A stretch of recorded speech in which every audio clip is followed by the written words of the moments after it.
Seorang remaja perempuan di Garut viral lantaran mengaku hampir menjadi korban perdagangan manusia oleh temannya sendiri. Kisah pilunya itu ia bagikan di lini masa Facebook yang kemudian mendapat banyak respon dari netizen. Perempuan itu diketahui bernama Natali Azata Sania, 19, warga Kecamatan Garut Kota, Kabupaten Garut, Jawa Barat. Kepada tribunjabar.id, Natali atau akrab disapa Sasa itu membagikan pengalamannya yang hampir menjadi korban perdagangan manusia oleh temannya sendiri.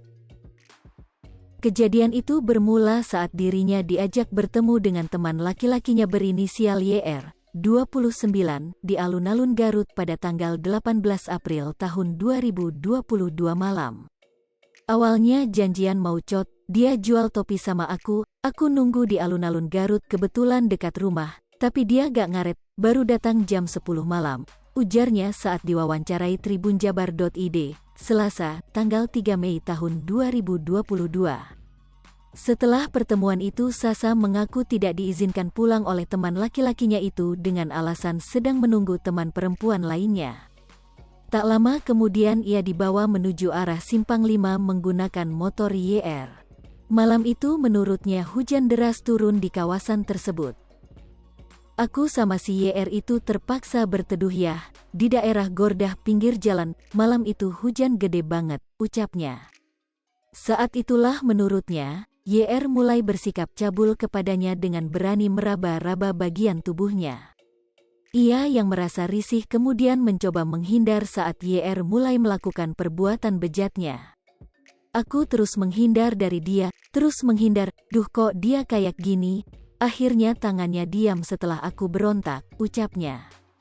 Sasa yang merasa tidak nyaman kemudian memaksa YR untuk mengantarnya pulang, namun YR bersikukuh menahannya dengan alasan mau bertemu dulu dengan teman YR.